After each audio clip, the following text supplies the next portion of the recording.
Paddy का wastage बिल्कुल नहीं होता। करीब करीब मैंने 10 से 12 साल मैनुअल प्लांट चलाया। ऑटोमेशन आज हम ही किए हैं इस एरिया में, छत्तीसगढ़ में। बैंकॉक में, थाईलैंड में 2-3 प्लांट विजिट किया था, तो वहाँ पे मेरे को बहुत अच्छा लगा। मतलब 2 साल से ये काम कर रहा हूँ, ये मतलब ऑटोमेटिक प्लांट चला रहा हूँ। अच्छा अच्छा। प्रोडक्शन पहले मेरे यहाँ डेली 70 टन चावल बनता था जी। अभी अप्रॉक्स 150 से 125 तक के टन माल बनता है। मतलब आपने डबल से भी ज़्यादा हो गया। हाँ, हमारा चावल हम तो अफ्रीका ही एक्सपोर्ट करते हैं, पूरा चावल यहाँ से। जी जी जी जी। और यहाँ छत्तीसगढ़ में पूरा धान का कटोरा है। जी जी। धान यहाँ भरपूर मात्रा में प्रोक्योरमेंट होती है यहाँ पे। नमस्कार दोस्तों, स्वागत है आपका India farming management YouTube channel के अंदर। मैं आज आपको छत्तीसगढ़ के धमतरी इलाके के अंदर लेकर आया हूँ, जहाँ पर आपको पैडी प्रोसेसिंग प्लांट यानी राइस की जो मील होती है उसकी पूरी की पूरी प्रोसेसिंग का जो तरीका होता है वो दिखाऊंगा कि जो चावल हमारी थाली के अंदर परोसे जाते हैं उसकी न्यूट्रिशन वैल्यू कैसे फर्क करती है, कैसे वेरी कर जाती है। अगर वो चावल का प्रोसेसिंग का तरीका बदल जाता है तो हमारा जो चावल जो हम खाते हैं उसकी क्वालिटी भी बदल जाती है। तो इस प्लांट के अंदर सिर्फ कुछ ही लोग जिसको संभालते हैं। फुल्ली ऑटोमेटिक प्लांट है, एआई बेस्ड प्लांट है। वो कैसे काम करता है वो दिखाता हूं मैं अंदर चल के, क्योंकि जिस इलाकों के अंदर चावल पैदा नहीं होते हैं उनको बिल्कुल भी नहीं पता कि चावल हमें कौन से खाने चाहिए और ये पूरा प्लांट कैसे वर्क करता है। इसी की भूसी का प्रयोग करके स्टीम करके चावल को, कितने घंटे चावल को स्टीम करते हैं और क्या उसकी क्वालिटी बदल जाती है, तो वो दिखाते हैं अंदर चल के। और कितने प्रोसेस के बाद ये चावल आखिर में पैक होके पैकेट के अंदर आता है और बाद में कैसे हमारी थाली के अंदर परोसा जाता है। तो चलिए दोस्तों, वीडियो शुरू करते हैं। वीडियो को लाइक और शेयर जरूर करें। अगर हमारे यूट्यूब चैनल को पहली बार देख रहे हैं तो लेटेस्ट और एक ऐसी ऐसी जानकारियां देखने के लिए जरूर सब्सक्राइब करें, जिससे आपके काम को लेके, आपके बिजनेस को लेके आपकी जानकारियां बढ़े। तो चलिए दोस्तों, वीडियो शुरू करते हैं। गौरव जी, स्वागत है आपका हमारी वीडियो के अंदर। तो आप यहाँ पर प्लांट के अंदर क्या देखते हैं? मैं अपनी कंपनी से एरिया सेल्स मैनेजर हूँ। मैं छत्तीसगढ़ और एमपी मार्केट देखता हूँ जी। तो मार्केट में पारबॉइलिंग जो इक्विपमेंट्स लगते हैं पारबॉइलिंग पैडी को प्रोसेस करने के लिए जी, तो वो हमारी कंपनी मैन्युफैक्चर करती है। और उसका जो भी सेल्स से रिलेटेड और मार्केटिंग से रिलेटेड जो भी काम है 2 स्टेट्स में, वो मैं हैंडल करता हूँ। प्रॉपर लोकेशन क्या है? ये धमतरी छत्तीसगढ़ में प्लांट सिचुएटेड है जी जी। हाँ। अगर धमतरी के बारे में बात की जाए तो आपने कहा 4000 से ऊपर पूरे छत्तीसगढ़ को राइस बाउल कहा जाता है जी। तो यहाँ 4000 के आसपास मिल्स अवेलेबल हैं अभी आज के टाइम पे जी जी जी, है ना, छत्तीसगढ़ में। तो यहाँ पर 2 फसलें करते हैं लोग। हाँ, यहाँ कुछ एरियाज ऐसे हैं, जैसे नॉर्दर्न पार्ट जो छत्तीसगढ़ का है वहाँ पे तो सिंगल क्रॉप ही लेते हैं। ये जो धमतरी है और इससे जो एसोसिएटेड डिस्ट्रिक्ट्स हैं, जो आसपास की डिस्ट्रिक्ट्स हैं जी, यहाँ पे डबल क्रॉप्स लेते हैं। डबल क्रॉप्स होती है। हाँ। मतलब ये कहेंगे कि यहाँ पर चावल बहुत ज्यादा डबल, समझो कि जमीन ही डबल हो गई एक हिसाब से। हाँ। जैसे हरियाणा पंजाब में एक ही फसल लेते हैं, तो यहाँ पे चावल इंडिया में भी कंज्यूम होता है, बाहर एक्सपोर्ट भी होता है। हाँ, यहाँ कंज्यूम भी होता है और एक्सपोर्ट भी होता है। यहाँ डोमेस्टिक की मार्केट में भी सेल करते हैं ये लोग। और कुछ कुछ ऐसे राज्य हैं, जैसे वेस्ट बंगाल है, वेस्ट बंगाल में 3 क्रॉप्स भी लेते हैं। 3 क्रॉप्स लेते हैं। हाँ। अच्छा जी, इसके साथ में ये बताओ यहाँ पर कौन कौन सी वैरायटी को पारबॉइलिंग करते हैं या सभी चावल हो जाते हैं? क्या है, कुछ वैरायटीज आती हैं, जैसे HMT है, BPT है ना, जय श्री राम। ये क्या बारीक एरोमेटिक चावल रहता है। अच्छा। तो इसको या तो रॉ कंज्यूम करते हैं या फिर सिंगल स्टीम करके उसको कंज्यूम किया जाता है। पारबॉइल्ड ज़्यादातर यहाँ पे स्वर्णा बोल के एक फसल आती है। असल में क्या है, पूरे इंडिया में लगभग 500 से ऊपर वैरायटीज़ हैं, मोटा मोटा अगर देखें चावलों की। अच्छा। तो वैसे तो पारबॉइल्ड करने के लिए हम किसी भी चावल को हम पारबॉइल्ड करके खा सकते हैं, क्योंकि पारबॉइल्ड करने का जो पीछे जो रीज़न है वो रीज़न ये है कि जो हस्क के ऊपर जो विटामिन रहता है उसको हमको चावल में चाहिए, वो हमको चावल में चाहिए, इसलिए हम पारबॉइल्ड प्रोसेस उसमें ऐड कर रहे हैं। जी जी जी।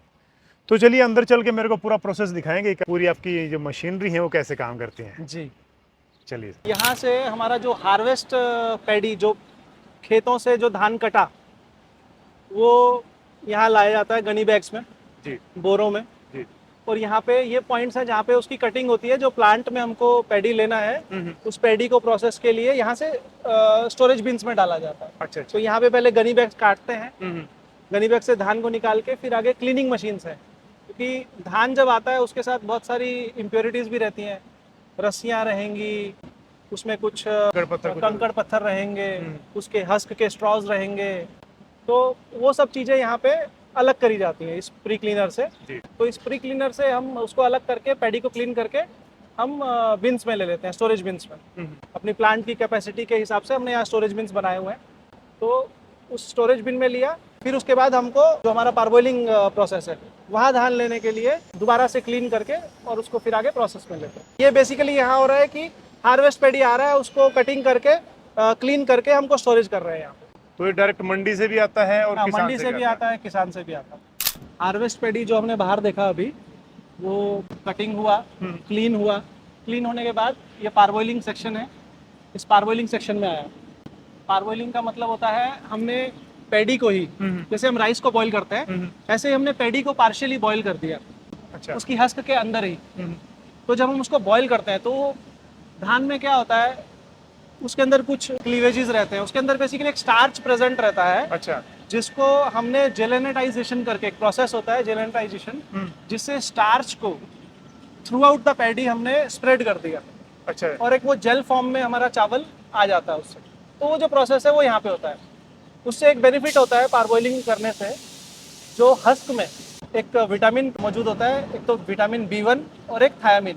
अच्छा। तो ये जो हस्क में रहता है, अगर हम उसको देखिए, चावल कंज्यूम करने के मैंने आपको बताया था 2 तरीके हैं, एक हम रॉ राइस कंज्यूम कर सकते हैं, एक पारबॉइल्ड राइस कंज्यूम कर सकते हैं। अच्छा। जो ये ट्रेडिशन चल रहे हैं अलग अलग जगहों पे, कई जगह पे रॉ किया जाता है, कई जगह पे पारबॉइल्ड किया जाता है। तो पारबॉइल्ड करने से क्या होता है कि जो रॉ जब हम मिलिंग करते हैं तो उसमें जो हस्क हम उतार देते हैं उसमें थायामिन उसका एज इट इज बाहर निकल जाता है। तो पारबॉइलिंग करने से क्या होता है, जो हस्क में जो थायामिन है वो उसकी कोर तक चला जाता है। अच्छा। क्योंकि हम उसको पानी में बॉईल कर रहे हैं। थायमीन होता क्या है? एक विटामिन है। विटामिन होता है। हाँ। अच्छा। तो वो उसकी कोर तक चला जाता है, तो पैडी को, चावल को एक और न्यूट्रिशियस बना देता है। अच्छा। अच्छा। और विटामिन उसमें ऐड कर दिए उसने। अच्छा, जब पारबॉइलिंग प्रोसेस, पारबॉइलिंग ना करें तो विटामिन खत्म हो जाता है, हट जाता है? पूरा विटामिन नहीं, पर्टिकुलर विटामिन थायामिन और B1। अच्छा। ये 2 विटामिन हैं जो हस्क में और अपर लेयर्स में पाए जाते हैं। अच्छा। तो वो जो अपर लेयर हमने एज इट इज अगर मिल्ड कर दिया उसको, उसकी अपर लेयर को हटा दिया, तो वो विटामिन उसके साथ निकल गया, तो उसकी ब्रेन में चला गया। अच्छा। और थायमिन हस्क में चला गया। तो फिर हम उसको कैसे ले पाएंगे? एक्चुअली ये स्टोरी मैंने एक देखी थी, ये साउथ इंडिया में कंज्यूम करते थे पारबॉइल्ड राइस पुराने टाइम पे। तो वहाँ एक बेरी नाम से एक डिजीज हुई। अच्छा। तो वो डिजीज किस कारण हुई? लोगों में थायामिन और B1 विटामिन कम होने के कारण। अच्छा। और जो कम्युनिटी पारबॉइल्ड राइस खाती थी, तो उस कम्युनिटी में वो डिजीज नहीं थी। अच्छा। तो वहाँ से फिर उन्होंने जब रिसर्च किया होगा तो उनको अल्टीमेटली मालूम पड़ा कि इस प्रोसेस में हम उस विटामिन को अपने फूड में ऐड कर सकते हैं, एक तरह से राइस में उसको लेकर के। अच्छा। तो वो वहाँ से फिर वो पारबॉइल्ड राइस ऐसे शुरू हुआ। ये क्या है, उसका एक यूटिलिटी है, हम यहाँ से स्टार्ट करते हैं। अच्छा। ये खाली वाटर गर्म करने के लिए टैंक से बस। तो यहाँ से हमारा प्रोसेस स्टार्ट हो रहा है। इस प्रोसेस को बोलते हैं सोकिंग। तो पैडी को गर्म पानी में सोक किया जाता है, उससे जेलेनेटाइजेशन एक प्रोसेस होता है, जो स्टार्च का जो मैंने आपको बताया। ऊपर से पैडी इसके अंदर आ गया। हाँ, वहाँ से क्लीन होकर के पैडी ये स्टोरेज बिन्स में आ गया। इसमें आ गया। ये स्टोरेज बिन की कैपेसिटी ऐसी रहती है कि ये चारों को टैंक्स को फिल कर देता है पैडी से। अच्छा। उतनी इसकी कैपेसिटी रखनी पड़ती है ताकि इसमें पैडी शॉर्टेज ना पड़े। तो इसमें कितने टैंक लगे हैं ऐसे? ये 36 टैंक्स हैं ऐसे। अच्छा। ये वाले 12 टैंक्स के 3 सेक्शंस हैं। अच्छा। 12 टैंक्स के, है ना? हमारे प्रोसेस के हिसाब से हमने उसको डिवाइड किया हुआ है। अच्छा। कैपेसिटी के हिसाब से। हाँ, कैपेसिटी के हिसाब से। तो यहाँ पे धान आ गई। हाँ। पैडी यहाँ पर आ गई। हाँ। उसके बाद इसमें क्या गर्म पानी डालते हैं? हाँ, गर्म पानी डालते हैं। पानी को गर्म करते हैं 85 डिग्री सेल्सियस पे। अच्छा। और उसको फिर पैडी के साथ जब वो पानी मिक्स होता है तो उसका टेम्परेचर अराउंड 65 डिग्री के आसपास आ जाता है। अच्छा। मिक्स होने के बाद तो फिर उस पानी में लगभग 7-8 घंटे के आसपास धान को डुबोया जाता है। अच्छा, रखते हैं। हाँ, ताकि जो मैंने आपको बताया था कि उसका जो आउटर लेयर में जो भी जो विटामिन मौजूद हैं वो उसकी कोर तक जा सके। अच्छा, है ना? तो ये प्रोसेस यहाँ पे हो रहा है। अच्छा, इसमें पानी जो ये इसमें छोड़ देंगे 7-8 घंटे बताया आपने। हाँ। तो टेम्परेचर डाउन होगा उसको मेंटेन करने के लिए फिर नहीं 7-8 घंटे छोड़ने में नहीं, वो तो टेम्परेचर उसका 1 घंटे में ही डाउन हो जाता है। ठीक है। तो एक इसमें क्या है 30-30 मिनट की साइकिल रहती है पहले। अच्छा। ये जो पानी को सर्कुलेट करते हैं हम, हम्म। ताकि पैडी पे जो पानी का कांटेक्ट है हम्म। उसका टेम्परेचर हर एक पैडी के लिए इक्वल रहे। अच्छा। इसलिए हम उसको क्या पानी को सर्कुलेट करते हैं ताकि पानी का temperature through out the tank equal रहे। इक्वल है। तो ये प्रोसेस हम 3 से 4 बार करते हैं इस 8 घंटे में। अच्छा। वो 8 घंटे के अंदर इंक्लूडेड है वो। तो टेम्परेचर सेम रहता है उतना 80 डिग्री रहता है हाँ, इसका? उसको इस प्रोसेस में हम मेंटेन करके रखते हैं 65 डिग्री, क्योंकि मिक्स होने के बाद तो 65 डिग्री हो गया था ना, 65 हो गया। तो वो 65 डिग्री इसमें मेंटेन रहता है। ठीक है। ये इसमें ऑटोमेटिक वॉल्स हैं ठीक। जो कि सर्कुलेशन करते हैं, और इसमें एक स्टीम इंजेक्शन वॉल्स हैं। अच्छा। जैसे ही मेरा पानी ठंडा होता है टेम्परेचर, तो स्टीम को इंजेक्ट करके वो पानी के टेम्परेचर को फिर से राइज कर देता है। अच्छा। जैसे 65 डिग्री है, क्या इसमें इसमें अभी सर्कल चल रहा है, तो सर्कल बोलते हैं, सर्कुलेशन बोलते हैं पानी का। अब ये इस पेयर में आएगा, फिर उस पेयर में जाएगा, जब ये सब लास्ट में जा रहा होगा तो ये ठंडा हो जाएगा, फिर अच्छा। ऊपर से नीचे तक टेम्परेचर वेरी करेगा पानी का, फिर दोबारा से सर्कुलेशन इस पे आ जाएगा, अच्छा। ताकि वो पानी का टेम्परेचर, और फिर स्टीम इंजेक्शन होगा एक उसके साथ ही, ताकि टेम्परेचर जो डाउन हुआ है वो भी हम इंक्रीज कर सके, और जो ऊपर से नीचे वेरी किया है उसको सर्कल से बराबर कर सके। दोनों प्रोसेस साथ में होते हैं। मैनुअल प्लांट्स में जबकि ये नहीं होता। अच्छा। मैनुअल प्लांट्स में क्या होता है कि पानी ठंडा होता रहता है ना, सर्कुलेशन होता है, हाँ। सर्कुलेशन मैनुअली करते हैं, ऑपरेटर वाल्व्स को खोलते हैं, पंप चलाते हैं हाँ। खुद से, वो सर्कुलेशन होता है, फिर दूसरे पे इसके वाल्व्स बंद करके नेक्स्ट पेयर पे आते हैं, ये सब काम मैनुअली होता है। अच्छा। अच्छा। बट इसमें क्या है, हमने पूरा ऑटोमेटिक पीएलसी बेस्ड सिस्टम दिया है, तो पीएलसी से जो हमने प्रोग्रामिंग करी है उस प्रोग्रामिंग के हिसाब से अभी ये प्लांट ऑपरेट हो रहा है। अच्छा, इस 6-7 घंटे इसके अंदर रहेगा, हाँ, और उसके बाद कहाँ जाएगा? 6 घंटे 7 घंटे इसके बाद होने के बाद हम इसमें पानी जो है ये ड्रेन कर देंगे। पानी ड्रेन करने के बाद ये स्टीम है, फाइनल स्टीमिंग, अच्छा। पोस्ट स्टीमिंग भी बोलते हैं इसको।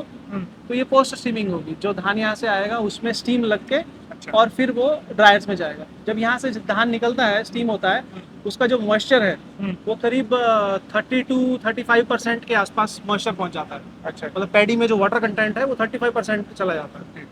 तो उस वाटर कंटेंट को हमको फिर रिड्यूस करना पड़ता है, क्योंकि हमारा पारबॉइलिंग प्रोसेस तो हो गया। अब पैडी को फिर मिलिंग के मॉइस्चर पे लाने के लिए, क्योंकि मिलिंग करना है तो हमको मॉइस्चर उसका रिड्यूस करना पड़ेगा, नहीं तो पैडी को मिल नहीं कर पाएंगे। नहीं कर। तो इसके लिए हम ये ड्रायर्स यूज करते हैं। अच्छा। तो इसमें कितने घंटे रहेगा? ये तो कंटिन्यूस प्रोसेस है। Continuous इसमें 2 मिनट का प्रोसेस है, स्टीम लगी, 2 मिनट उसमें रुकी, और उसके बाद बैच नीचे इसमें ड्रायर में आ गया। अच्छा। अच्छा। तो ये कंटिन्यूसली होता रहता है, 1 बाय 1 बैचेस चल रहे हैं। ये 6 टैंक्स हैं यहाँ पे। अच्छा। तो इसमें क्या होता है, 2 टैंक्स जैसे लोडिंग पे है, पैडी इसमें लोड हो रहा है, हाँ। 2 टैंक्स से पैडी अनलोड हो रहा है, 2 में प्रोसेस चल रहा है, स्टीमिंग हो रही है। अच्छा। तो वो कंटिन्यूसली 1 बाय 1 ऐसे चलता रहता है प्रोसेस। ठीक है।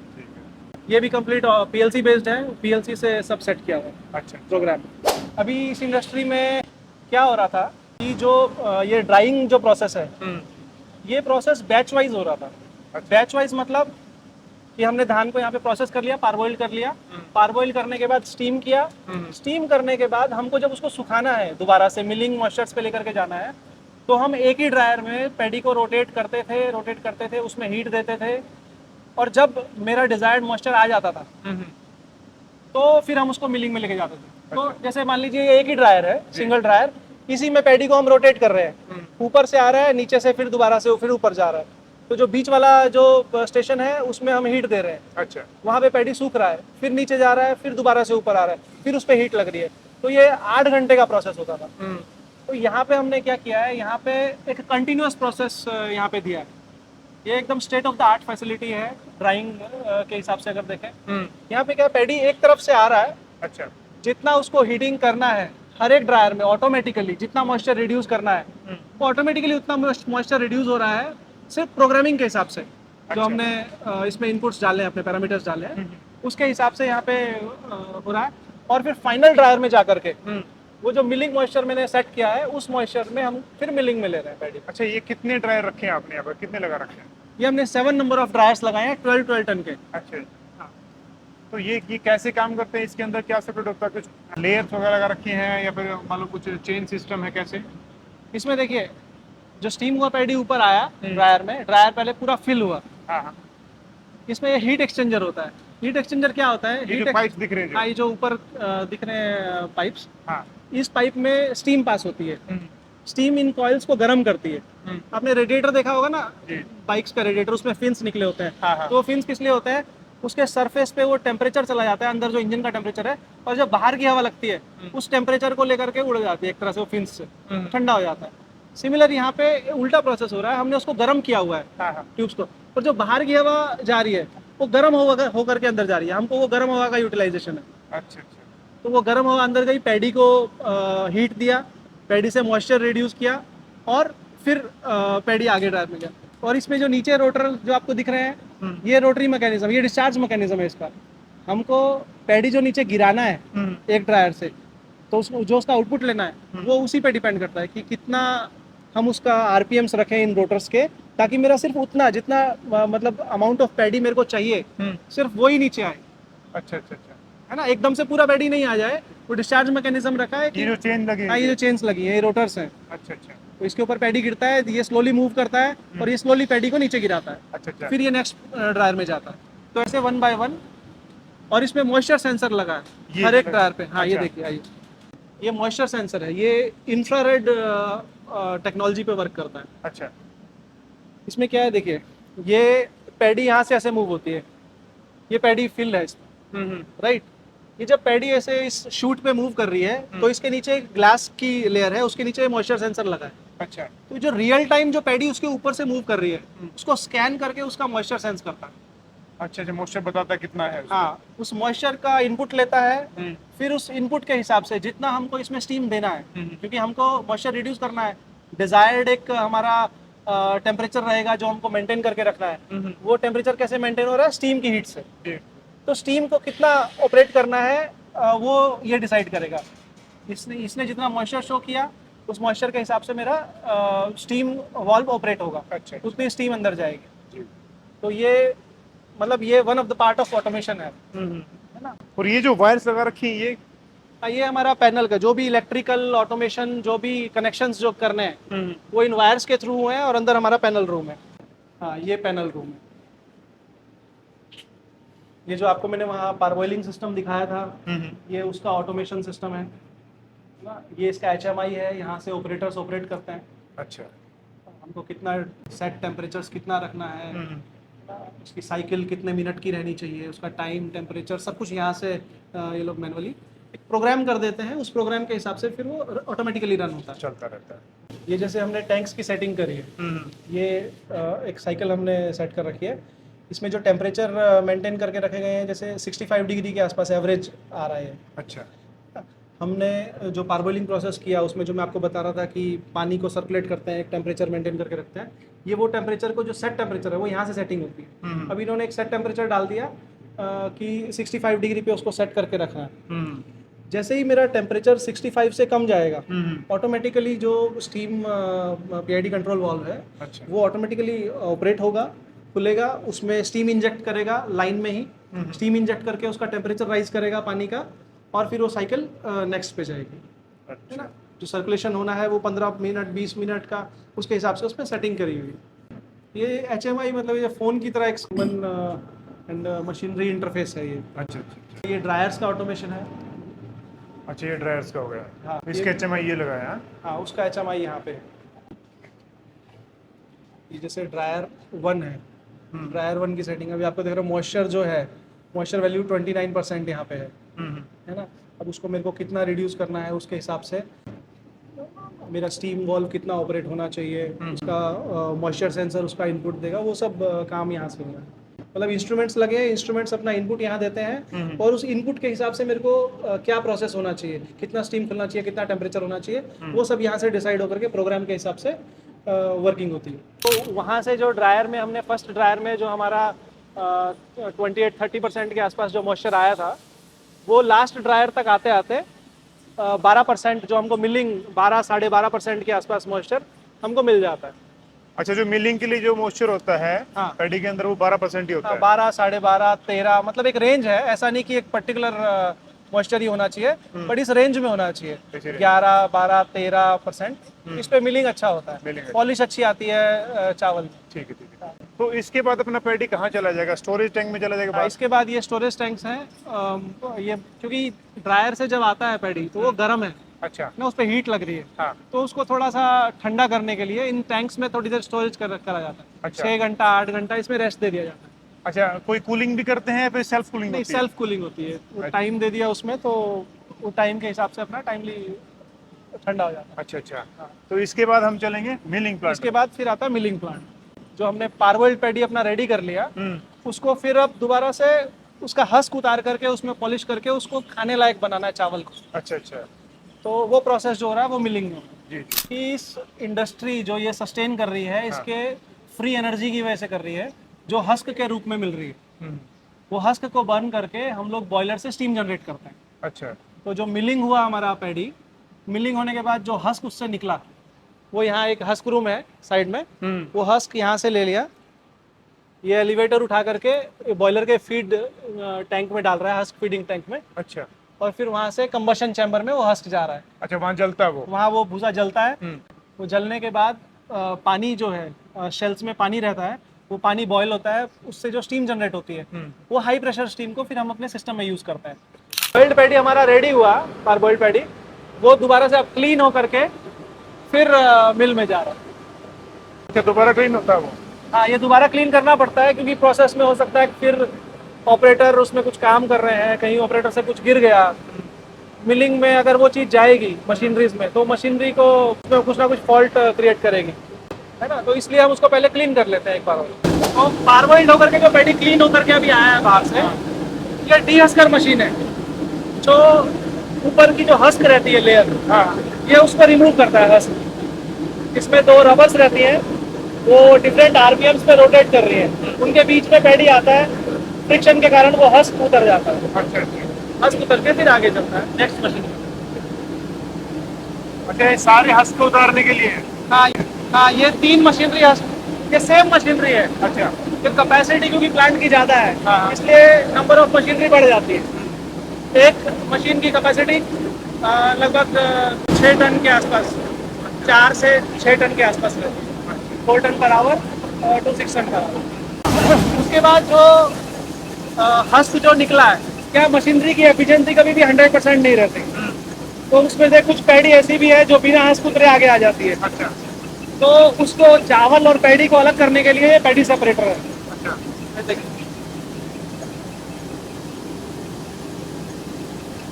अभी उस मशीनरी से इसमें ये पैडी भी आया है और ये चावल भी आया है, ये मिक्स होकर के आ रहा है, अच्छा है अच्छा, ना। तो ये मशीनरी इसको सेपरेट कर रही है। तो इसमें जो पैडी है दोबारा से उस मशीन में चला जाएगा, दोबारा से डीहस्किंग होने के लिए, और जो राइस है वो आगे चला जाएगा फर्दर प्रोसेस के लिए। फिर इसके बाद क्या होता है, इसमें different type of paddy mix भी रहती है कई बार। अच्छा। किसी की थिकनेस ज़्यादा है, कोई बारीक है पैडी, तो उसकी थिकनेस के आधार पे यहाँ पे हम उसको सेग्रीगेट कर लेते हैं ये मशीनरी से। ये थिकनेस ग्रेडर बोलते हैं इसको। अच्छा, तो थिकनेस के हिसाब से जो पतला पैडी है, वो पतला चावल जो है वो अलग हो जाएगा, और जो मोटा चावल है वो अलग हो जाएगा। इसके बाद नेक्स्ट ये वाइटनर है। अच्छा, इसमें क्या होता है, लेयर जो है इसमें पत्थर रहते हैं अंदर, अब्रेसिव स्टोन्स रहते हैं। उस स्टोन से जब राइस रगड़ खाता है तो वो राइस की जो आउटर लेयर है वो उतरती है। अच्छा, तो उस आउटर लेयर से मतलब ब्रैन बनता है। वो ब्रैन फिर आपको जो ब्रैन राइस ब्रैन ऑयल जो आप कंज्यूम करते हैं अच्छा, या नहीं करते हैं, वो आता है मार्केट में। ये सेम मशीन, ये सेम काम कर रही हाँ, है? ये 4 मशीनरी सेम है। अच्छा, ये स्टेप वाइज, क्योंकि हम एक साथ प्रेशर डाल के पूरी लेयर नहीं उतारते, हाँ, स्लोली एक एक लेयर उतारते हैं। अच्छा, तो पहली layer, second layer, third layer, इस तरह से 4th पास में मतलब जो हमको डिजायर्ड उसका पॉलिश चाहिए वो मिल जाता है। ये तो हमारे वाइटनर हो गए, मतलब वाइटनिंग के लिए।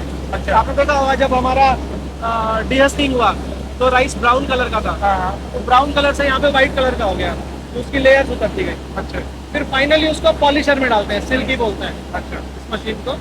तो वो सिल्की से उसको एक फाइनल टच देते हैं। वाइटनर से तो उसकी मोटी मोटी लेयर उतर गई, तो उसको एक फाइन टच देते हैं ताकि चावल में एक शाइनिंग आ जाए। ये डिफरेंस देख सकते हैं, ये हमारा वाइटनर 4th वाइटनर का चावल है, ये कितना डिफरेंस है।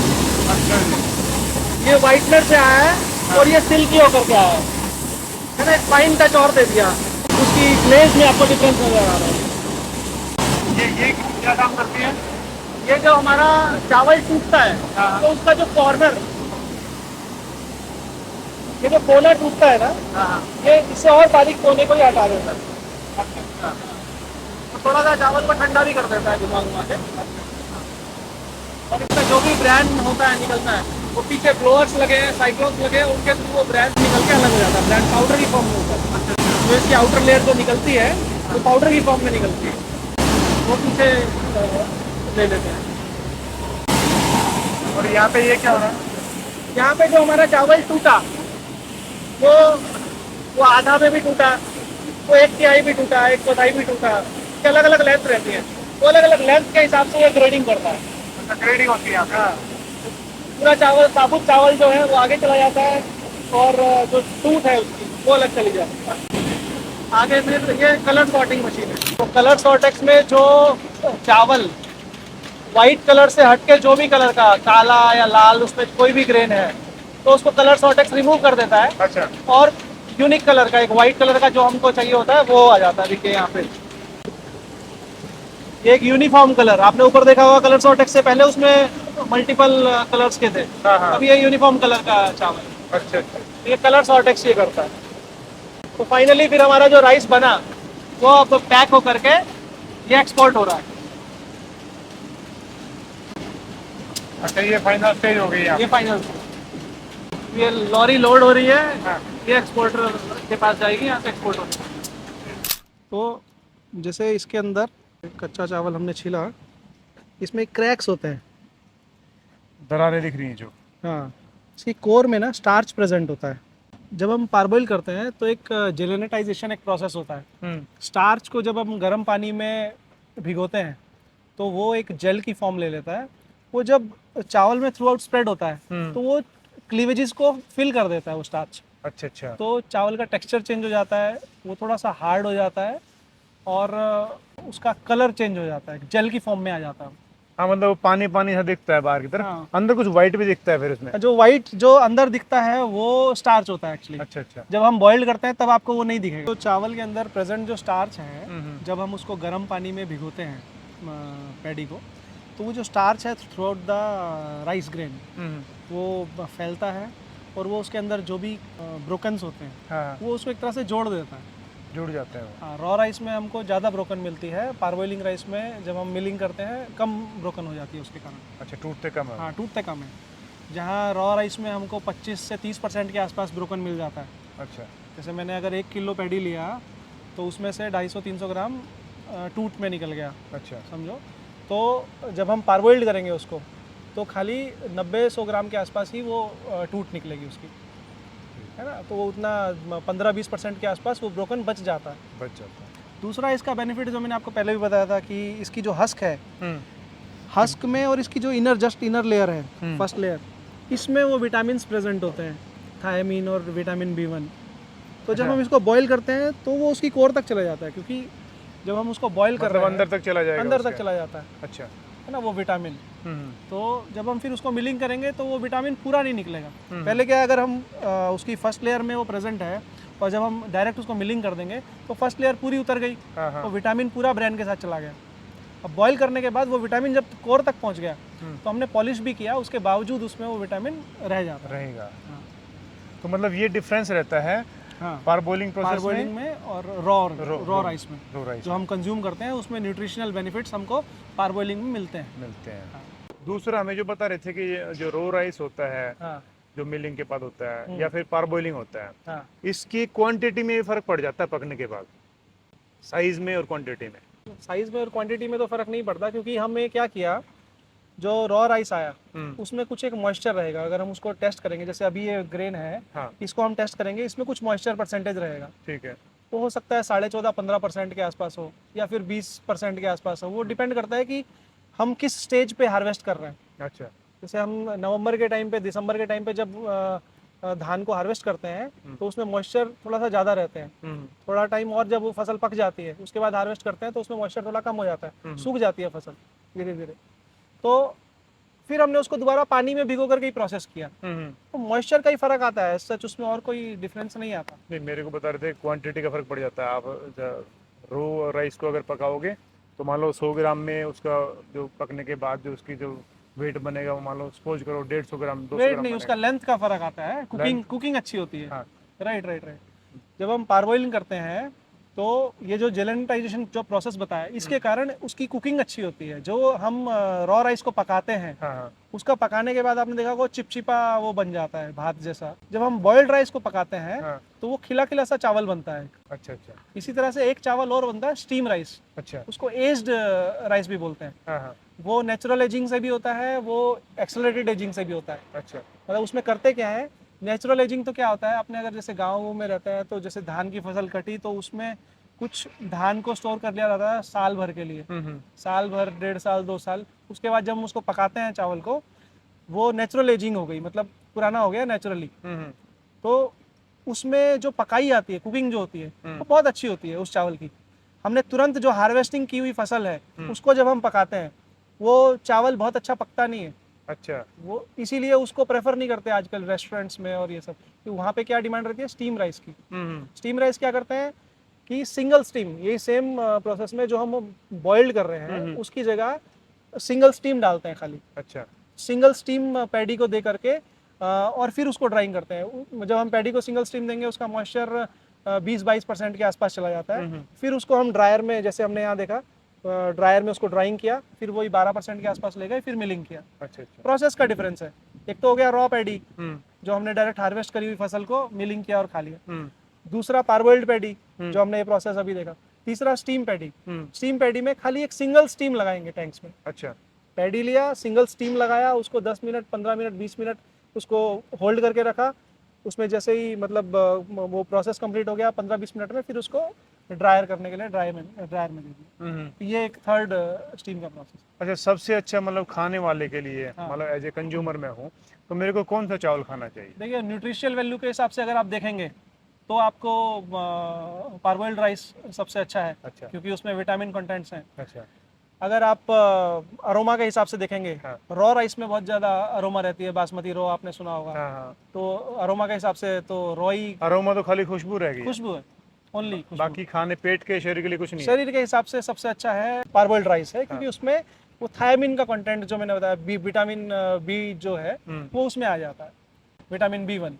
और स्टीम भी मतलब सेकेंडरी हो जाता है। स्टीम भी एक दिखने के लिए एक अच्छा, क्योंकि खिला खिला चावल बन रहा है। अच्छा अच्छा। पता ना, एक एक दाना अलग, वो जो ऐड आती है टीवी में, हाँ हाँ एक एक दाना अलग होता है चावल का, वो दिखने में अच्छा लगता है। हाँ हाँ। पर उसकी भी न्यूट्रिशनल कंटेंट जो है उसमें वो रॉ जैसे ही कुछ फर्क पड़ता होगा, हो सकता है स्टीम को, क्योंकि हमने उसमें स्टीम करके 10 मिनट 15 मिनट के लिए रखा है। यहाँ पे हम उसको 8 घंटे के लिए पानी में भिगो के रख रहे हैं। हाँ। उसकी कंटेंट बढ़ाने के लिए, न्यूट्रिशनल कंटेंट। 15-20 मिनट में कुछ खास इफेक्ट उसमें आएगा नहीं, कुछ भी नहीं आएगा, है ना? खास के आएगा नहीं। हाँ। हाँ। तो वो खाली उसको एज करने के लिए, अच्छा अच्छा। वो रॉ पैडी को, क्योंकि वो चिपकता है, उसको अच्छा कुकिंग अच्छी करने के लिए वो सिंगल स्टीम किया जाता है। इनमें सस्ता, सबसे सस्ता कौन सा रहता है? पारबॉइलिंग, स्टीम? इनमें सबसे सस्ता रहेगा रॉ राइस, हाँ। उसके बाद रहेगा स्टीम राइस। क्योंकि स्टीम राइस में प्रोसेस भी हो रहा है, प्लस उसमें ब्रेकेज भी बहुत ज़्यादा आती है अच्छा अच्छा। As compare to parboiled rice. Parboiled rice में क्या है, ब्रेकेज कम हो जाती है, हाँ हाँ। तो वो बेनिफिट मिल जाता है मिलर्स को, है ना, क्योंकि उनको साबुत चावल ज़्यादा मिल रहा है उसमें से, सेम पैडी में से। अच्छा अच्छा अच्छा। तो सबसे सस्ता तो रहेगा रॉ राइस, देन उससे महंगा थोड़ा रहेगा बॉइल्ड राइस, उसके बाद महंगा रहेगा स्टीम राइस। Steam rice. हाँ, स्टीम राइस सबसे महंगा रहेगा। सबसे महंगा रहेगा। हाँ। मैंने तो अब से पहले ये चीज़ नोटिस ही नहीं की थी।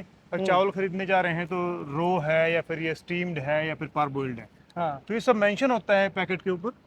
देखिए वैसे तो मेंशन रहता है, पर क्योंकि जिस एरिया में कंजप्शन नहीं है वहाँ पे लोगों को ज़्यादा जानकारी नहीं रहती इस चीज़ की। अच्छा अच्छा। क्योंकि लोग क्या है, स्टार्टिंग से ही जहाँ रॉ खा रहे हैं वहाँ रॉ ही खा रहे हैं, उसके अलावा वो बॉइल्ड को उनको ना तो वो टेस्ट समझ में आएगा बॉइल्ड का, क्योंकि मैं भी उसका हम भी बचपन से रॉ ही खा रहे हैं। अच्छा। तो जब मैंने बॉइल्ड फर्स्ट टाइम जब मैंने टेस्ट किया, हाँ तो बॉइल्ड का टेस्ट मेरे को एज कम्पेयर टू रॉ, हाँ।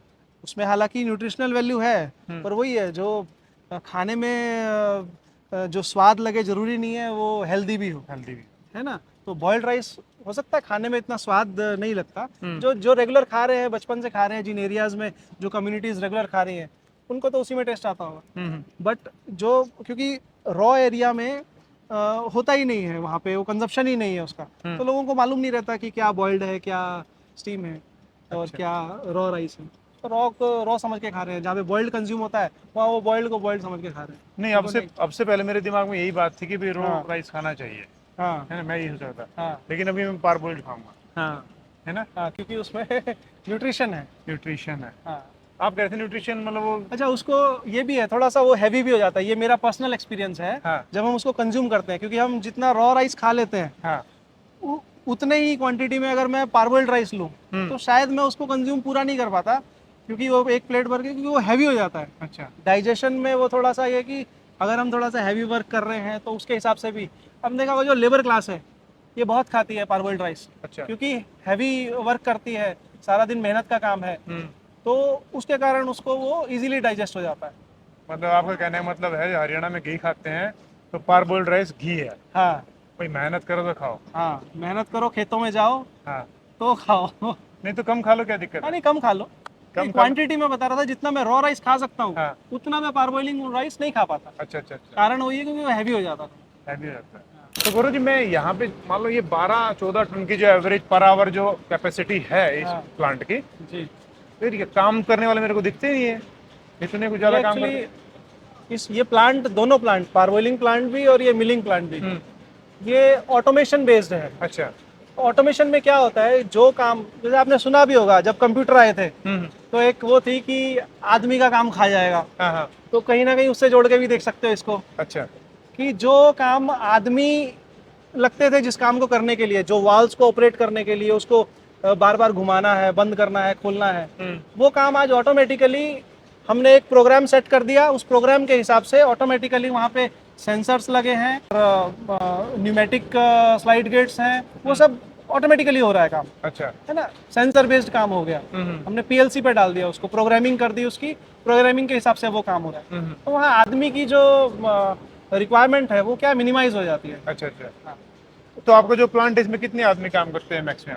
देखिए, वैसे तो यहाँ पे 5-6 आदमी रहेंगे एक शिफ्ट में। हाँ। 12 टन से 14 टन पर आवर का ये प्लांट है, तो इतने बड़े प्लांट को हैंडल करने के लिए एक शिफ्ट में 5 से 6 आदमी हैं खाली सुपरविजन के लिए, सुपरविजन, कि कभी भी अगर कुछ भी कोई इशू आता है तो उसको टैकल करने के लिए मैन पावर होनी चाहिए, क्योंकि अल्टीमेटली है तो वो एक ऑटोमेटिक सिस्टम ही है ना, उसके लिए सुपरविजन के लिए आदमी चाहिए, बट ऑपरेशंस के लिए आदमी की रिक्वायरमेंट नहीं है। कोई रिक्वायरमेंट नहीं है। हाँ, कुछ पॉइंट्स हैं जहाँ पे रिक्वायरमेंट रहती है, जहाँ पे ऑटोमेशन अभी ऐसा फुल प्रूफ वो सिस्टम आया नहीं है वहाँ पे, तो वहाँ 1-2 जगह पे जरूरत पड़ती है मैन पावर की, अदरवाइज फुल प्लांट ऑटोमेटिक। हाँ, ये जो 1-2 जगह है ना जरूरत, ये तो वर्ल्ड वाइड कहीं भी नहीं है। हाँ, वो कहीं भी फुल्ली नहीं। ऑटोमेटिक होगा, सब चीजें अपने आप उठ के आ रही है, अपने आप हो रहा है। हाँ, वैसा कहीं ऐसा नहीं होता है। लेकिन अंदर भी आपने देखा मशीन है तो अपने आप ही काम कर रही है, वो बंदे बैठ के आराम से अपने देख रहे हैं चीजों को बस। हाँ, सुपरविजन के लिए आदमी, सुपरविजन के लिए, ठीक। मेंटेनेंस के लिए आदमी चाहिए। आप चावल को क्या क्या फ्यूचर देखते हैं राइस को लेके और इस ऑटोमेशन को लेके? देखिए, राइस का तो, राइस की अगर बात करूं, राइस इंडिया का स्टेपल फूड है। जैसे world wide wheat staple food है, हाँ हाँ। इंडिया में 65% के आसपास लोग जो है वो चावल खाते हैं, सुबह दिन रात चावल खाते हैं। तो चावल का जो फ्यूचर है, चावल का फ्यूचर तो देखिए, कंजप्शन, जैसे जैसे पॉपुलेशन बढ़ रही है, कंजप्शन बढ़ेगा, तो चावल का फ्यूचर तो हमेशा ब्राइट है। चावल का फ्यूचर ब्राइट है।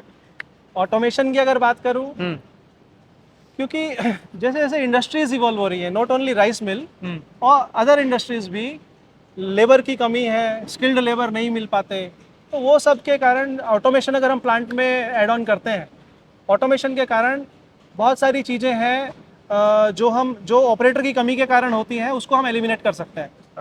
जैसे हमारे इस प्लांट में ही क्या होता था कि ड्रायर चल रहा है, अब ड्रायर की शिफ्ट रात की है, रात को लेबर पे डिपेंडेंट है, रात को लेबर सो गई किसी कारण से, उसको नींद आ गई, वो सो गई, उसने ध्यान नहीं दिया, तो हमारे बैच में कुछ भी खराबी हो सकती है। अब वो सिस्टम ऑटोमेटिक है, अगर उस सिस्टम में कोई भी प्रॉब्लम आती है तो वहाँ पे हुटर्स लगे हैं, अलार्म्स लगे हैं, वो बजने लग जाते हैं। अच्छा। तो वो पूरा फुल प्रूफ सिस्टम है, कंप्लीटली ऑटोमेटिक है, वहाँ पे जो भी ह्यूमन एरर था वो हमने एलिमिनेट कर दिया वहाँ से। बिल्कुल बिल्कुल। ये जी जी जी। तो यहाँ पर मैं ये पूछूँ, जो पूरा प्रोसेस होता है एक पैडी को प्रोसेसिंग पारबॉइलिंग शुरू होने से पहले, हाँ। और आखिरी जब यहाँ पहुँचता है पैकिंग होके एक पैकेट के तौर पे, हाँ, कितना टोटल टाइम कितना लगता है? देखिए अगर स्टार्टिंग से बात करूं, पैडी पहले जब हार्वेस्ट पैडी आता है उसको हम क्लीन करके अपने पार्बोइलिंग स्टोरेज में लाते हैं। तो वो क्लीन करके लाने में उसको ज़्यादा समय नहीं लगता। वो अगर एक मतलब मैं पर केजी ट्रेवल की बात करूं, खाली पैडी के ट्रेवल की बात करूं, हाँ। तो वो पार्बोइलिंग में उसको समय लगता है लगभग 8 घंटे के आसपास सोकिंग में, उसके बाद 8 घंटे के आसपास ड्राइंग में, और 1-2 घंटा उसका और ट्रेवल टाइम रहता है जो हमको लोडिंग अनलोडिंग करना है।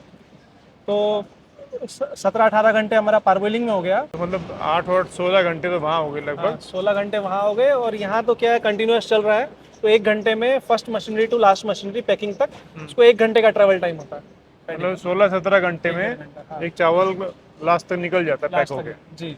तो गुरु जी अगर पार बॉलिंग प्रोसेस में अगर टाइम का फर्क हो जाता है, मान लो किसी प्लांट के अंदर कोई प्लांट 8 घंटे करते हैं, कोई शायद 6-5 घंटे भी करते हैं क्या?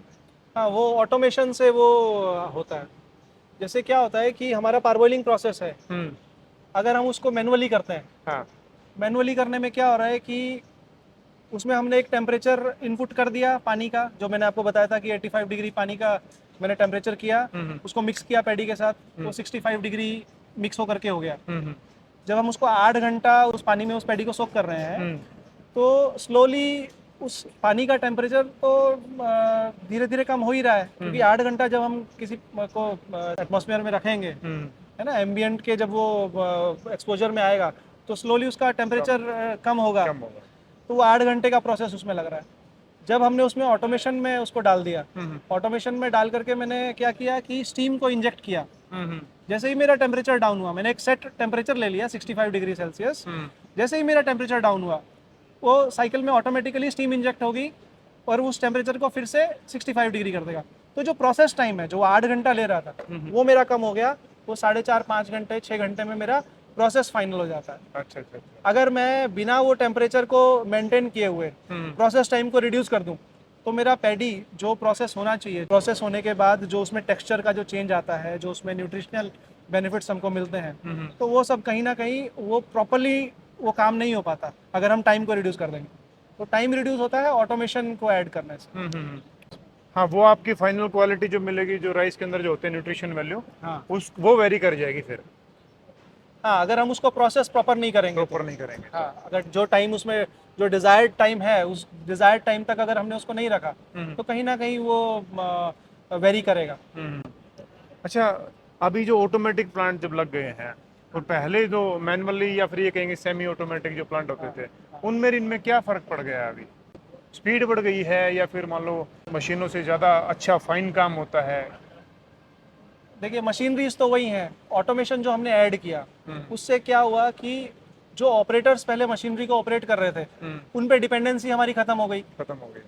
तो उन ऑपरेटर्स के ऑपरेशन के कारण अगर उसमें कुछ प्रॉब्लम आ रही है, जैसे ऑपरेटर को हर 10 मिनट में कोई वॉल ऑपरेट करना है, उसका एक डिजायर्ड टाइम है मान लीजिए 10 मिनट, वो उस वॉल को या तो 8 मिनट में कर रहा है या फिर 12 मिनट में कर रहा है। तो ये जो डिफरेंसेस आ रहे हैं टाइम के, ये कहीं ना कहीं हमारे क्वालिटी पे भी इफेक्ट आएगा।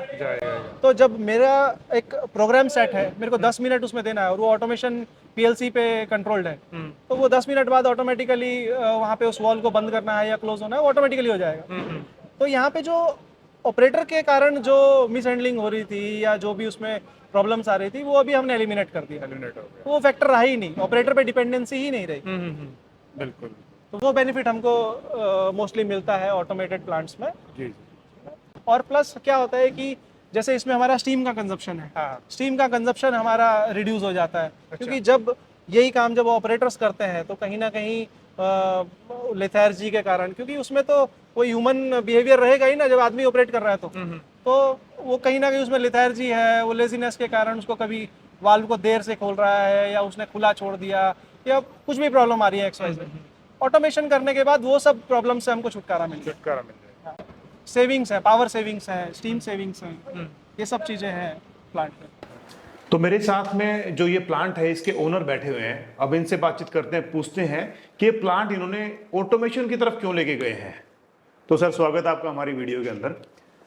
नमस्कार, मैं अनिल बरडिया, विजय राइस मिल धमतरी जी। ऑटोमेशन में हम लोग पहले मैनुअल प्लांट चलाते थे।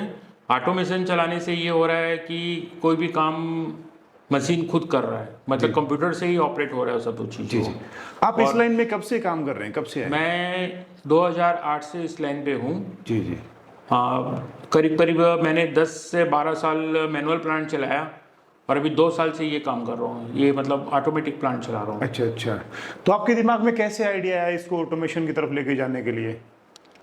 मैंने बैंकॉक में, थाईलैंड में 2-3 प्लांट विजिट किया था, तो वहाँ पे मेरे को बहुत अच्छा लगा, मतलब जी जी। हाँ, मतलब पैडी का वेस्टेज बिल्कुल नहीं होता है ना, और कोई भी ऑपरेटिंग जो है एक कंप्यूटर से ज़्यादा बेटर होगा जी जी। काम करने। पीएलसी जो एक ऑपरेट करता है एकदम अच्छे से करेगा, जी जी। और आदमी जो रहेगा वो अच्छे से नहीं कर पाएगा। अच्छा। मतलब स्टीमिंग की टाइम जो होती है, जैसे इसमें सेट कर दिए 1 मिनट में स्टीम अपने को उड़ाना है, 2 मिनट उड़ाना है, 3 मिनट उड़ाना है, तो उसको मैनुअल करेंगे तो वो एक्यूरेट नहीं हो सकता। एक्यूरेट नहीं होगा। नहीं।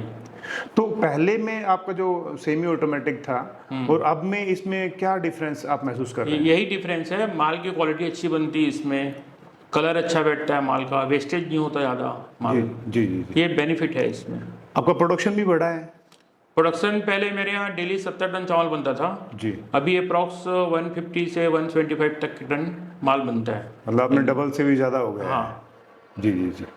अच्छा, इसके अलावा जो आपकी जो डेप्रिसिएशन होती है माल की घिसावट या और कोई कहीं पे होता है, उसमें भी फर्क पड़ा है हाँ, ऑटोमेशन से? उसमें थोड़ा फर्क पड़ता है, उसमें भी। उसमें माल का वेस्टेज बहुत होता था, अच्छा। इसमें माल का वेस्टेज नहीं होता ज़्यादा। स्टेज नहीं होता था। हाँ, इसमें पानी बिल्कुल निकालने की बाहर जरूरत नहीं पड़ती। जी। वही हम लोग वाटर रिसाइकलिंग वही करते रहते हैं उसी में। वही होता रहता हाँ, है। उससे बेनिफिट मिलता है, ग्राउंड वाटर भी मेंटेन होता है उससे। जी जी जी।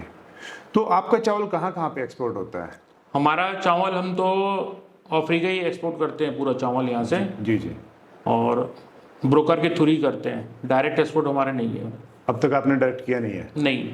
तो आप सोच रहे हैं ऐसा कुछ करने का? हाँ, आगे भविष्य में करेंगे। जी जी जी। अभी थोड़ा काम और बढ़ेगा, जी। फिर करेंगे। अच्छा अच्छा अच्छा। तो आप क्या सोचते हैं कि ये जो ऑटोमेशन का जो चल रहा है, इसके हिसाब से आपके बिजनेस के अंदर क्या रिवोल्यूशन फ्यूचर में आने वाले हैं? आपने क्या एक विजन बना रखा है कि मेरे को इस हिसाब से और काम को बढ़ाना है? ऑटोमेशन आज हम ही किए हैं इस एरिया में, छत्तीसगढ़ में। आने वाले समय में आज से 8-10 साल के बाद हर मिल वाले को करना ही पड़ेगा। अच्छा अच्छा।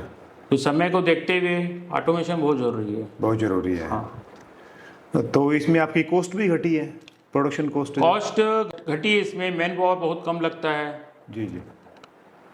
कितने, मैं परसेंटेज में पूछूं, कितने % फर्क पड़ा होगा? लगभग 50 से 60% फर्क पड़ जाता है उसमें, मैन पावर में। अच्छा, इतने मैन पावर में? तो मतलब मैन पावर का कॉस्ट तो कम से कम 50% कम हो गया? कम हो गया। जी जी। और क्या फ्यूचर देखते हैं राइस को लेके, इंडिया को लेके, आप क्या सोचते हैं? देखो, राइस का काम तो कभी बंद होगा नहीं, जी, जब तक इंसान, जब तक ये चावल खाएगा ही खाएगा जी, वो। जी, जी। और यहाँ छत्तीसगढ़ में पूरा धान का कटोरा है। जी जी। धान यहाँ भरपूर मात्रा में प्रोक्योरमेंट होती है यहाँ पे, जी जी। तो राइस का काम तो चलना ही चलना है, बंद तो होना नहीं साहब। बंद नहीं होगा। तो आप अपना फोकस इंडिया में ज़्यादा करेंगे या कर रहे हैं, या नहीं, इंडिया बाहर? हमारा, हम जो चावल जो बनाते हैं ना यहाँ पे, ये सस्ता चावल होता है, मोटा चावल होता है ये। जी। तो यहाँ और पैराबॉइल्ड राइस इंडिया में बहुत कम लोग खाते हैं। अच्छा। ज़्यादातर इसको अफ्रीका के लोग बहुत यूज़ करते हैं इस चावल। मैं चाहूँगा, आप जो धान खरीदते हैं ये डायरेक्ट मंडी से खरीदते हैं या फिर किसान से खरीदते हैं? किसान से भी खरीदते हैं, मंडी से भी खरीदते हैं, ट्रेडर से भी खरीदते हैं। जहाँ से भी धान मिलता है वहाँ से मोटा धान हम खरीदते हैं। अच्छा अच्छा। उसको ला के यहाँ प्रोसेस करते हैं, प्रोसेस करने के बाद मिलिंग होती है, मिलिंग से फिर राइस बनता है। जी। फिर राइस से जो बाई प्रोडक्ट रहता है यहीं लोकल में से बिक जाता है। जी। ब्रान है, हस्क है, ये सब यहीं लोकल में बिक जाता है। बाकी चावल जो है पूरा एक्सपोर्ट होता है। तो कुछ ऐसा भी आता है, कहीं आपके दिमाग में कुछ ऐसी बातें हों कि मेरे को किसान को बोलना चाहिए कि अब जब किसान अपना धान पैदा करते हैं तो इन चीज़ों का ध्यान रखें, तो उनकी जो रेट होता है वो बढ़ सकता है? नहीं, यहाँ पे जो यहाँ का क्लाइमेट है छत्तीसगढ़ का, उस क्लाइमेट में सिर्फ मोटा पैडी ही यहाँ पे हो सकता है। अच्छा। बासमती यहाँ पे पैदा नहीं हो सकता क्योंकि यहाँ क्लाइमेट बहुत गर्मी वाला है। तो मतलब जो भी किसान पैदा कर रहे हैं, हाँ। जिस हिसाब से कर रहे हैं वो सही हाँ, कर रहे हैं? उसके हिसाब से हम लोग यहाँ पे ये काम कर रहे हैं। सही कर रहे हैं। किसानों को कोई चेंज करने की जरूरत नहीं आपके हिसाब से? जी जी जी। और कोई मील वाला आपकी वीडियो अगर देख रहा है तो क्या सजेशन देंगे उसको? मैं तो सबको यही बोलूंगा, समय का आगे जनरेशन जो आ रही है, न्यू जनरेशन, इसके हिसाब से ही प्लांट लगे तो ज़्यादा बेटर है। ज़्यादा बेटर रहेगा। बिल्कुल बिल्कुल। आपने प्लांट तो देखे ही है, मेरा सब पूरा कंप्लीट वीडियो बनाया है, आपको अच्छा लगा होगा वीडियो ये। जी जी जी। और धीरे धीरे पूरे इंडिया में ये लगेगा। जी जी, समय को देखते हुए। बिल्कुल जी, थैंक यू वेरी मच। तो ये हमारे साथ में इस जो पूरा प्लांट है, इसके ओनर थे, इन्होंने अपने काम को कितना रिवोल्यूशनाइज किया है, कितना चेंज कर दिया है, ये सबसे अच्छा तरीका है। मैंने बाहर कंट्री के अंदर जाके देखा है और यहाँ भी मैं देख रहा हूँ। हालांकि पॉपुलेशन इंडिया की काफ़ी ज़्यादा है, लेकिन पॉपुलेशन को ना देखते हुए आप काम की स्पीड को देखेंगे तो आप अपनी वर्क की क्वालिटी को देखेंगे, प्रोडक्शन क्वालिटी को देखेंगे, इन चीज़ों को देखते आपका काम ज़्यादा बढ़ेगा, आपको ज़्यादा बेनिफिट रहेगा। तो हमारे साथ में जो इस प्लांट के ओनर हैं अनिल जी, उनके लड़के बैठे हुए हैं और ये अभी अभी पढ़ाई करके इसी सेम बिजनेस के अंदर आए हैं। तो हम जानना चाहेंगे ये राइस को लेके, पैडी को लेके क्या विचार रखते हैं और सेम बिजनेस इन्होंने क्यों ज्वाइन किया है। तो स्वागत है आपका हमारे इस वीडियो के अंदर। तो नमस्ते, मैं चाहूँगा आप थोड़ा सा अपना खुद का ब्रीफ इंट्रोडक्शन दें। मेरा नाम गगन बरडिया है। मैंने पढ़ाई इधर रायपुर राजकुमार कॉलेज से की हुई है और मैंने बीकॉम की भी पढ़ाई धमतरी से ही की। उस समय कोविड का समय था, तो मुझे इससे अच्छा बेस्ट ऑप्शन नहीं लगा कि मैंने सोचा कि शायद फैमिली बिजनेस ज्वाइन करने सबसे बेस्ट होगा उस समय के हिसाब से। तो मैंने उस समय फैमिली बिजनेस ज्वाइन किया। क्या पढ़ाई की आपने? मैंने सर 12th कॉमर्स लिया था, 12th कॉमर्स से पास किया, उसके फिर बीकॉम किया मैंने। बीकॉम किया है। तो आपने कोविड को लेके बिजनेस ज्वाइन किया। हाँ। अभी कितने साल हो गए आपको इसको लगातार? मुझे सर 2019 से मैंने ज्वाइन किया। 19 से लगभग 5 साल हो चुके हैं आपको। लगभग 5 साल। तो आप क्या सोचते हैं इस बिजनेस के बारे में, ये कितना ग्रो करेगा? अभी टेक्नोलॉजी को लेके आपके दिमाग में क्या विचार चलते हैं? सर ऐसा देखेंगे तो सर हमारे जो इंडिया में बाकी मिल हैं सब कन्वेंशनल ही प्लांट ज़्यादा हैं, ओल्ड प्लांट ज़्यादा हैं। और जो अभी के जो नए टेक्नोलॉजी वाले जो प्लांट हैं, मॉडर्न प्लांट्स बहुत कम हैं। तो आगे चल के शायद जो मॉडर्न प्लांट है वही सस्टेनेबल हो पाएंगे और वही ज़्यादा चल पाएंगे। अच्छा, आप अपने पूरे प्लांट को क्या भविष्य को लेके क्या सोचते हैं? आपने कितने और इसको स्केल करना है या फिर इसी स्टेज पे ऑटोमेशन की तरफ जाना है, कैसे करेंगे? सर स्केल तो करना ही है, पर उसके साथ साथ सस्टेनेबिलिटी का भी ध्यान रखने की हमें, जैसे कि हम जब पुराना प्लांट यूज़ करते थे, जब कन्वेंशनल प्लांट यूज़ करते थे, तो उसमें जो पानी की खपत थी वो कुछ ज़्यादा थी। आज जो हम जैसे कि फॉर कंपैरिजन ऐसा मैं बताऊं तो पुराना प्लांट में जितना पानी हमें लगता था, जैसे कि फॉर सपोज हमें 100 kgs के लिए 100 लीटर वाटर लगता था उसको पर उसना बनाने के लिए, पर बॉईल करने के लिए। तो आज हमको नया प्लांट में 300 kgs के लिए वही 100 लीटर पानी में हम 300 kgs का काम कर लेते हैं। ये फर्क हो गया। यस, हाँ, मतलब हमको ऐसे एवरेज में देखेंगे तो रिलेटिवली पानी हमारा कंजम्पशन उतना ही है, प्रोडक्शन हमारा 3 गुना हो चुका है आज। जी जी। तो आप चावल को लेकर, मेरा आखिरी सवाल ये है कि आपका क्या भविष्य सोचते हैं आप इसके बारे में?